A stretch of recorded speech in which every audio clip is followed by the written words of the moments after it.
So we move on now to a very important topic in linear algebra, which is Euclidean vector spaces. Today we would be, in this video, we'd be looking at, in fact, vectors. That's where we begin. We start the concept of this big area of Euclidean vector spaces, and specifically that's not such a big area. Where we're heading is towards general vector spaces. It's a much bigger, very abstract and very encompassing concept. But before we get to that, we need to, of course, quickly understand what vectors are. This course, in this video, we're not really going to be talking about a lot of the geometrical aspects of vectors, but we are going to, I'm going to quickly recap in very short, very quick terms, the some geometrical ideas related to vectors. And then we're going to move away from those as quickly as we can. Most of us, most students are familiar, whenever they hear the term vectors, this is what they see. This is what comes to mind. A line, a straight line with an arrow. This is called the tail of the vector. And this is called the head of the vector. So most people are familiar with this who've studied physics and definitely have studied math. It's taught in both high school, both subjects in high school.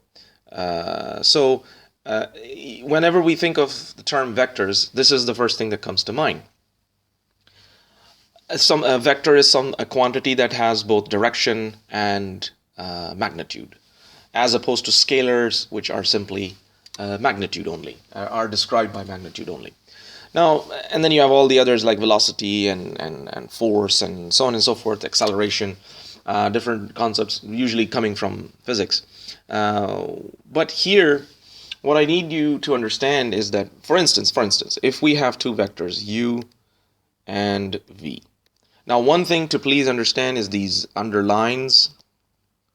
Okay, throughout the course, whenever you see something with an underline, we're talking about a vector. Without an underline, we're talking about a scalar quantity. So it's very important that we get to grips with the notation that's going to be used, or keep this notation in mind throughout the video and the subsequent videos as well. So anyway, so the main thing is that suppose you have two vectors u and v. Okay, suppose this is u for the sake of argument, and this is the vector v for the sake of argument. Then we know that if we want the vector v plus u, then that is done by simply drawing this line parallel to the vector v and this line parallel to the vector u, and where they meet, this vector is the sum u plus v. So we are all familiar, or you should be familiar with this. This is one of the concepts that we first learn when we study vectors, especially in mathematics, is the addition of vectors, for instance. And then you have another concept, which is so if this is a vector u, then this is a vector k1u, okay? Or double the size. Suppose we go double the size, approximately. That suppose is 2u, in fact, okay? So, and then you can halve the size. So it's half the size of u, so it's half u, for instance. Okay, you go in the opposite direction, okay, that's minus u. So we're talking about scalar multiplication, and this is this usually is thought of as either an expansion of a vector or a contraction of the vector. So dilation and contraction, essentially. Again, you will notice that these are all geometrical concepts. This would indicate that mostly vectors live in sort of 2 dimensions or 3 dimensions maximum. They cannot be thought of beyond that, because we don't have geometry really, strictly speaking, we don't have geometry beyond the 3 dimensions. We just have the xy plane and the xyz plane. We don't really have any higher dimensions than that from a geometrical perspective. So the question is, how do you then extend this idea to higher dimensions? Well, first of all, I want all of you to please understand that you need to step away from this notion of that a vector is a line with a tail and a head. This is an extremely restrictive definition. It is not, in fact, its definition. This is one aspect of vectors. And these are vectors in R2 and R3. Now, before I can mention what R2 and R3 are, I need to go back a little bit and talk about spaces. So when we use the word space for vectors, space is the English word. It's a region. It's a space. It's specific. It's a technical term because that's where vectors. You can think of it this way: the vectors live in a space. Okay. Now the kind of space is essentially defined by the dimension of the vectors. So, for instance, an ordered pair. Okay, suppose U is U1, U2. So it's in two-dimension space. Usually, since we are dealing with real spaces, we usually have this notation, and it stands for, this is R2 space. That's how we read it, R2 space. Okay, so this is a space of ordered pairs. In a similar manner, we could have, for instance, a vector V, which could be V1, V2, V3. This vector is three-dimensional and lives in R3 space. Okay. Now, what's to stop us from actually extending this idea, okay, to higher dimensions? What about a vector? Because mathematically, it doesn't seem to be an issue. I could just say, well, why does U have to have just 2? Let's say, what about this? Can something like this exist? Which means it would be in R4 space, right? Well, doesn't seem to have any restrictions. Why? This is the idea we want to explore. And if we can go to 4, why not 5? And inductively, why not n? So why can't we have a vector that has n, an ordered n tuple, in other words, n space? But if you think about it, how would you draw? If we stick to the geometry basis of vectors, the geometrical basis of vectors, how can we extend the idea to anything higher than 3 dimensions? We can't, because we can't draw in 4 dimensions or higher. So therefore geometry becomes a very restrictive exercise to understand the idea of vectors. Which this means that we have to change, we have to go away from the addition, multiplication, for instance, of these. Let's choose 2 examples. The same way we can subtract. There's a geometrical method for subtracting vectors. I'm not going to get into that. You can do a quick revision if you like. Any book on vectors will cover this. However, I'm not interested in really looking at that. What I want to look at is, so what's the alternative? Okay, fair enough. Suppose that we have 2 vectors, U and V. And say U and V both belong to the most general space, okay? Let's say Rn, which is an n space, okay? Now the question is, how do I add vectors in n space? Very simple. The sum of 2 vectors. So that's what we're going to look at. We're going to look at the algebra of n-dimensional vectors away from the geometrical ideas. And it's something you are familiar with, by the way. So if U and V belong to Rn, it means that U, clearly, and from now on, I will be assuming that when I say U belongs to Rn, you understand, or anything belongs to Rn, you understand that it has n components. So I won't be defining it from now on. I'll simply be defining the vector in the relevant, in whatever space it lives in. So by knowing it's in Rn or R3 or R4, we should know how many components it has, so we don't need these definitions anymore.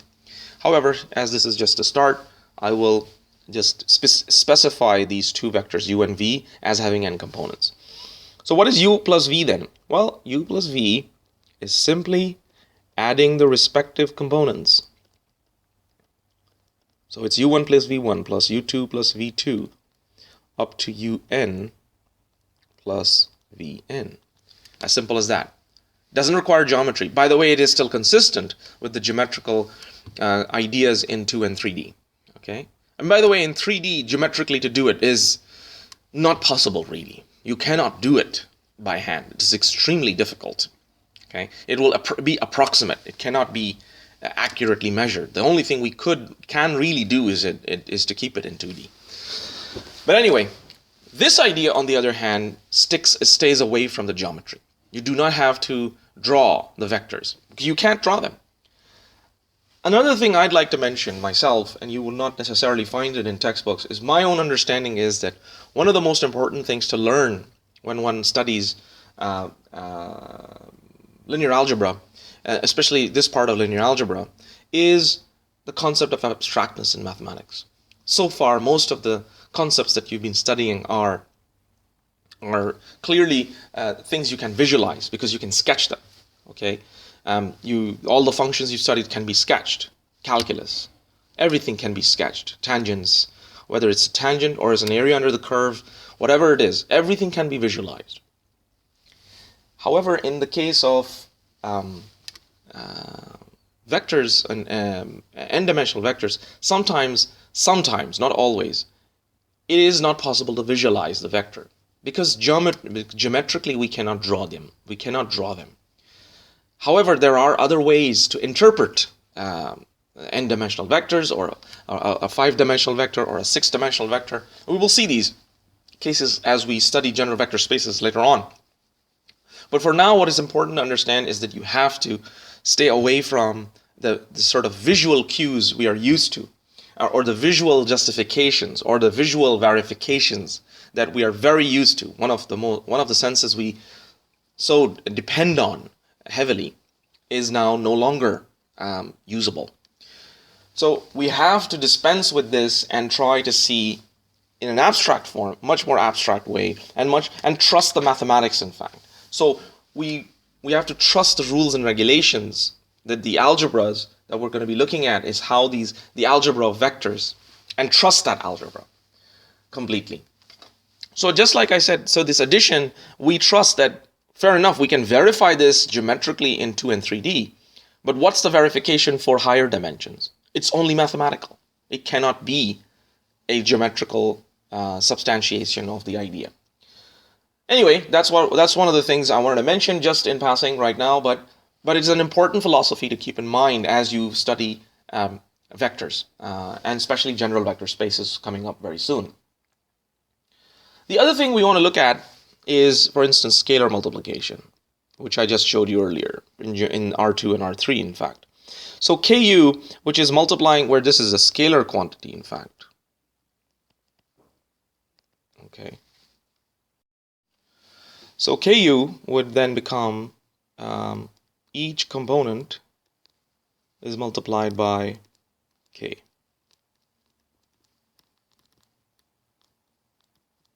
So that takes care of scalar multiplication of a vector by multiplication of a vector by a scalar. The concept in geometry of contraction and dilation, for instance. A negative vector, for instance, would be simply all the components being negative. As simple as that. And in the same way as we have addition, we can have subtraction. So here, if I, instead of this, if I want subtraction, so these are all negative signs, and so I have subtraction. So it's quite simple, in fact, to do all these things, and they all remain quite consistent with each other. Equality of vectors is important. Let's just discuss that for a second. So if two vectors u and v are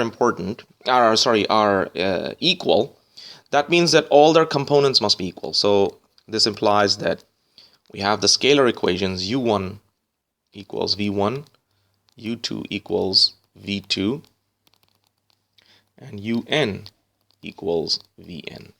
Okay, so all the components, all must be true. All must hold. All must hold. So all components must be equal for two vectors to be considered equal to each other. So that's equality. Now let's move on. So for the following set of rules that I want to list, we assume that u, v, and w are vectors all in Rn, n space, and k and m are scalars. K and n are, oh, m, let's make that m, sorry. M are scalars. Okay, so rule number 1. And these are just algebraic ideas. U plus v, okay, is equal to v plus u. Now that we've defined the addition and all these ideas, we need to have certain rules that regulate these ideas. So u plus v is the same. So the order of addition, as in algebra or as in scalar algebra, it's the same. U plus v plus w is the same as, it has no bearing on the result, whether you add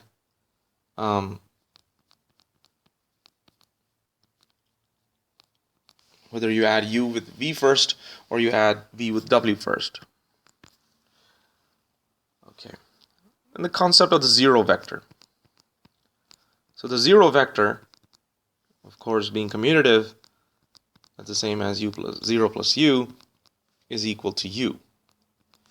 Basically, that it adds nothing to the vector, in fact, and the vector remains as it is. If we add u to its negative, that is essentially the zero vector.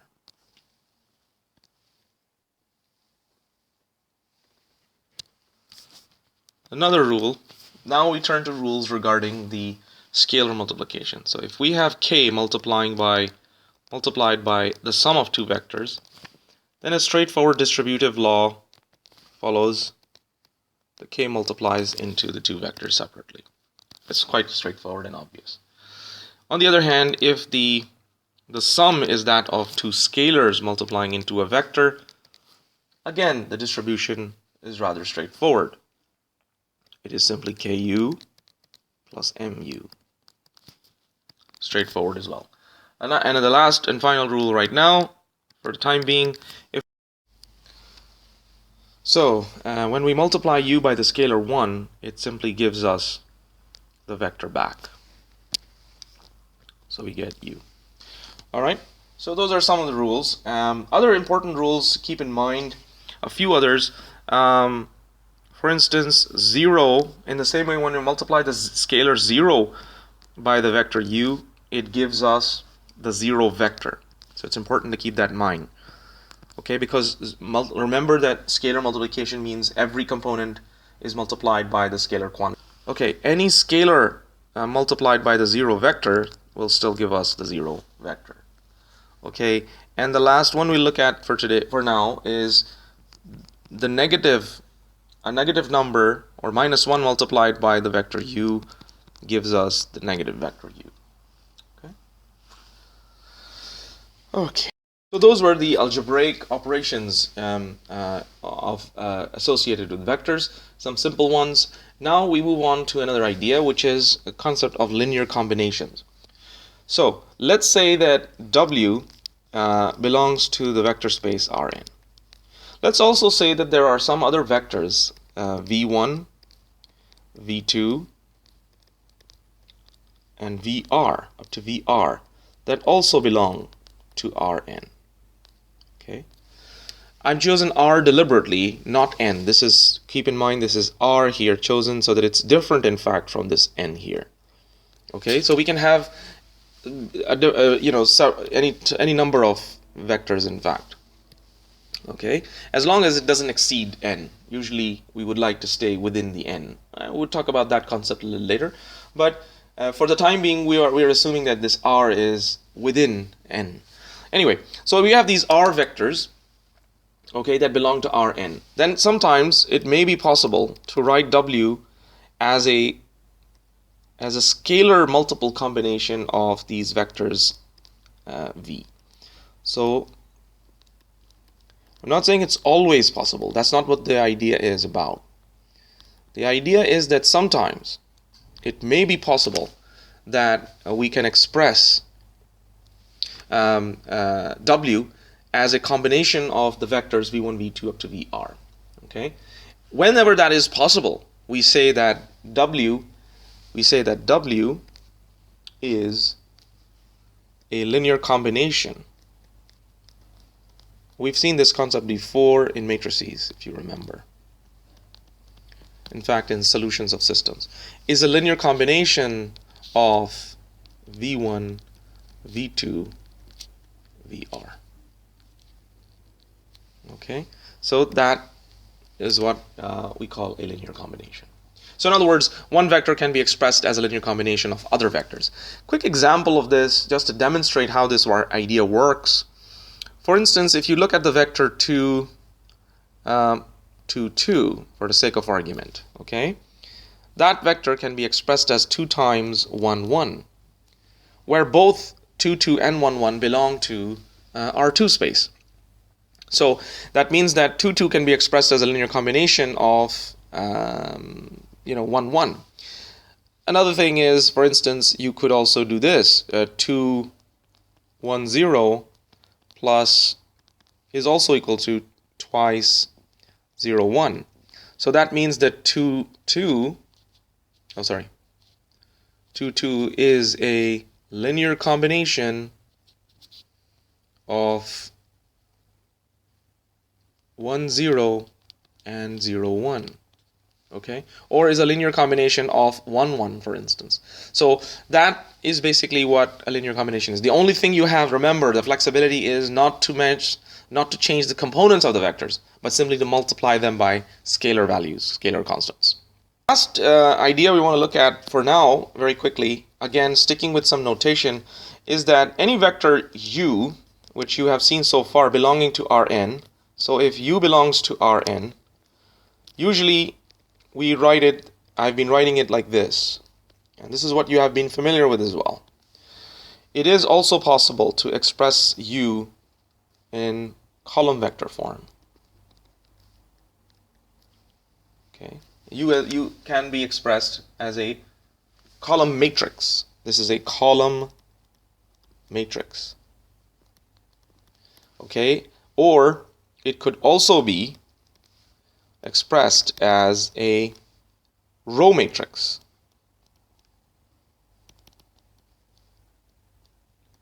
Okay, this is a row matrix. So just notation wise, please be aware of this. It is possible to do this, and because it's possible, we will be exploiting these ideas because we've learned a lot about matrix algebra, and that matrix algebra can help us manipulate some of these vectors using the same ideas. Because if you notice, matrix addition is for column matrices or row matrices is the same as vector addition or subtraction. So we'll now stop here.